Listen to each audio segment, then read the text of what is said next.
Andrew Jenkins is the head of social media strategy at RBC. He spoke with us at a Strategic Capability Network event about using social media for the employment brand. What role does social media play when developing an employment brand?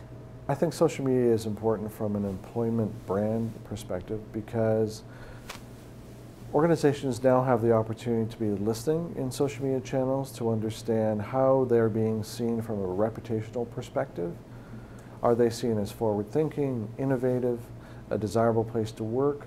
Are an organization's current employees talking about the work that they do in the company they work for with pride? You know, how is the organization being discussed in social media channels from a reputational standpoint?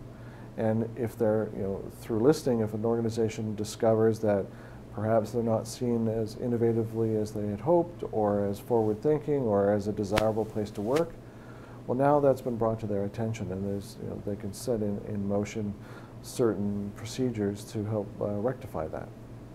How can an organization develop an effective social media strategy? Well, I think organizations should take what I refer to as a three-pronged approach, where they listen first, they engage second, and then they influence third. If they had to make a short list and do only one, then I'd say listen, because again, social media is presenting organizations with the opportunity to find out how they're being perceived, how people are talking about them, whether it's customers expressing satisfaction or dissatisfaction with their product or service. People are identifying an unmet need or what they're frustrated about, where a company could weigh in with their product or service, or just a helping hand, and turn that conversation from something perhaps a little more negative to something positive. And then you end up having a customer as an advocate or an ambassador for you, or an employee. When it comes to engagement, we talked a little bit about listening and the importance about really understanding the lay of the land, where you're being talked about, by whom, to whom, and what's being said.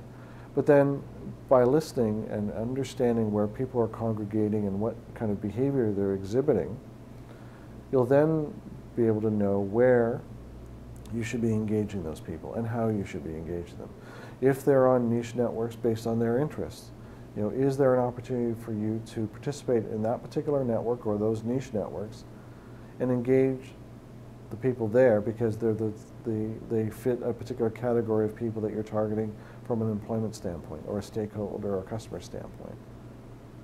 So it's the idea of finding out where they're congregating, what they're doing when they're there, and having that inform the way you engage them in conversation and what sort of content you need to be sharing that's going to engage them, because they've already expressed what resonates with them from a content standpoint and what they like to share and what they like to consume.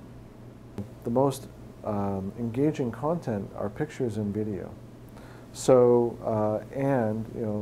blogs are playing an integral role now in the way an organization conveys its thought leadership.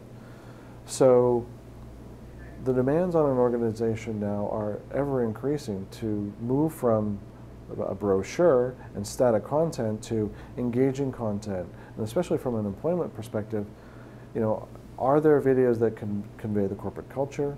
Are interviews with current staff, interviews with leadership? This is all critical content that can be put to use and within channels that people are now comfortable and familiar with. All of that is going to inform, one, the content that you're going to share with them, and two, where and how you might influence them to change the perspective they have about you, or to see your organization in a new light as a thought leader in your particular area, as a potentially desirable place to work. Again, to mobilize them as advocates for your organization from a product and service point of view as a customer, or from a pride standpoint as an employee.